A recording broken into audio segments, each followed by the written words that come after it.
Welcome to AD Dictation. Please subscribe the channel and hit the bell icon to get latest updates at first. If you have any query, then please let me know in the comment section below. Ready, start. Contention raised by the counsel for the applicant is that PW1 was suffering with a serious ailment like chikungunya, and so he could not examine himself in the court on a few dates, and adjournment was sought and also granted by the court. But later on, at some stage, the adjournment was refused and evidence of PW1 was closed in the midway. This closure of his evidence is likely to cause serious prejudice to the interest of the prosecution.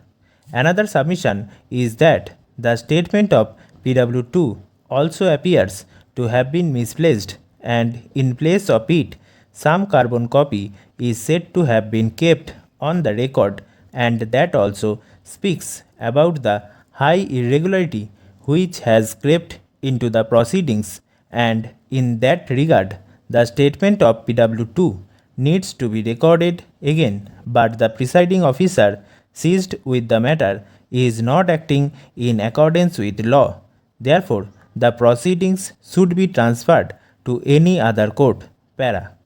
While rebutting the submissions placed by applicant's counsel, it was pointed out by Sri Rahul Chaturvedi, learned counsel for the opposite party number 2, that the matter has already reached at its terminating stage and the transfer application has been moved only with the object to scuttle and stall the proceedings. Moreover, if the applicant felt aggrieved by any of the orders passed by the court below, they should have been challenged before the superior court, which has not been done so far, and instead of challenging the judicial orders passed by the court below in a superior court, the applicant has jumped the gun and choose to move the transfer application, which does not appear to be a justifiable course. It was also pointed out that the accused are in jail and any unnecessary prolongation of proceedings will seriously prejudice the rights of the accused. Para. All the contentions which have been placed by the applicant's counsel appear to be in the nature of criticism of the orders passed in judicial capacity by the trial judge. If any order makes the applicant aggrieved, he should have challenged the same in the superior court, adopting proper legal recourse, but the same does not appear to have been done. A judicial officer may pass a correct order and may also pass an incorrect order. That is how and that is why superior courts come into play to look into the correctness of the subordinate court's order and then pass appropriate order with regard to the same. Different courts like the courts of revision, the courts to entertain applications under section 482 CRPC, the courts to exercise powers to issue writs etc.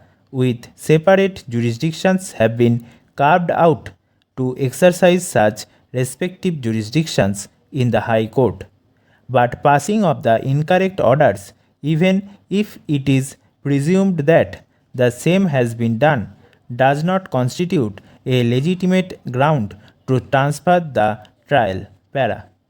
While exercising the jurisdiction of transferring a trial from one court to another, this court does not deem it fit or even proper to adjudicate upon the legality or otherwise of the orders passed by the court below.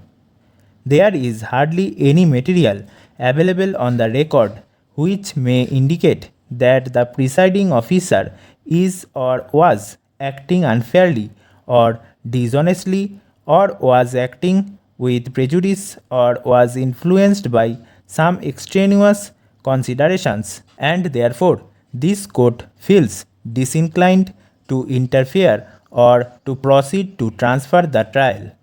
The alleged incorrect or the illegal approach of the trial court must reflect that the same owes its genesis to some extraneous extrajudicial factors which may be said to have trained the judicious approach of the judge.